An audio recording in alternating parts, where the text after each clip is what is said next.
What is the universal process pattern? Hi, my name is Eric Normand, and these are my thoughts on functional programming. So there is a book written by Zach Tellman called The Elements of Clojure. And in that book, he talks about what a process is, and that a process requires three things to be useful. You can have a process without them, but then it's not useful on its own.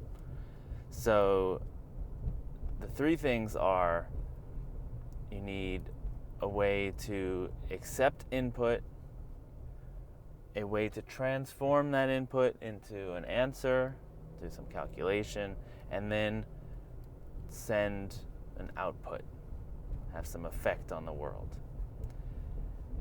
And it's a good book. You should read it. Great book, actually. But I want to talk about it as it relates to architecture.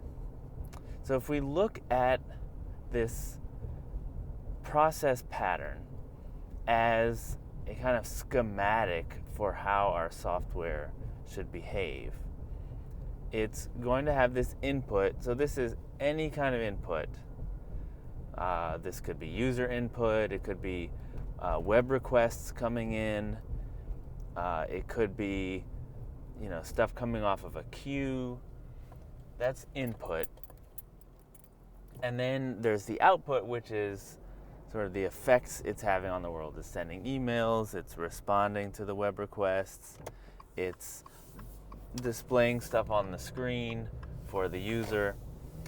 And inside, there's some kind of calculation going on. Now, the way that this is designed is it's done in a functional way. It's done using a pure calculation, no side effects, because all the side effects are captured in that output, right? And so you can look at your software this way, that maybe it's composed of, if it's like just a monolith, right? It would be like one big process, just accepting input, transforming it, having an output. Or it could be in a service-oriented, or you might call it a microservices system. You would have a bunch of these little processes running, and they can communicate. So part of the output could be a message sent to a different service. And so this is a useful way of looking at your software from a functional point of view.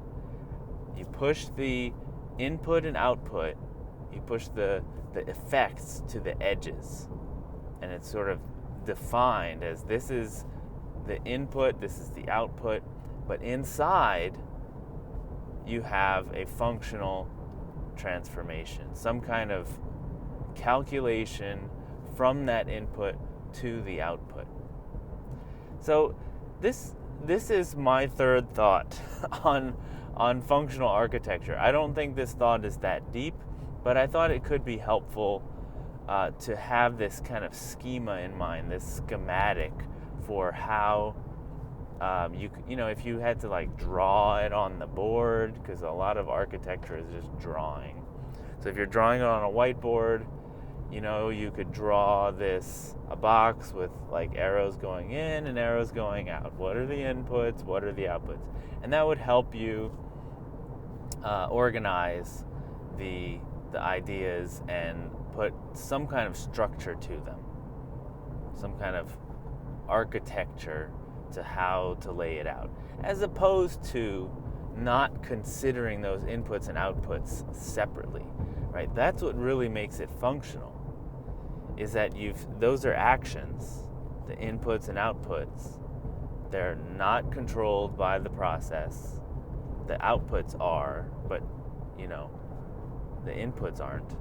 The outputs, once they leave the process, they are not controlled anymore. So if you look at it this way, you're actually looking at it from a functional point of view. And it is very similar to how the onion architecture is structured, that you have this layer on the outside that is doing all the input and output, all the reading and writing, all of the effects. So this is the third in this series of architecture thoughts.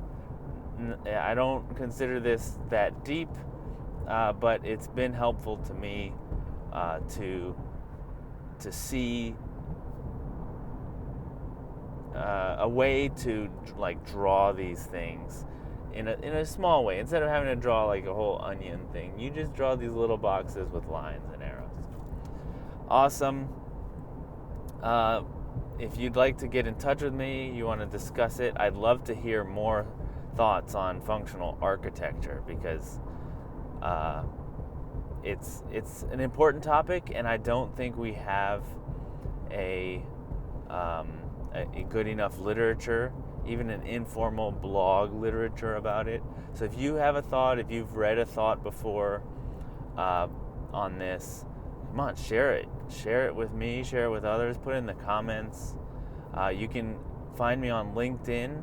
Just search for Eric Normand, and Clojure if you can't find me with just Eric Normand.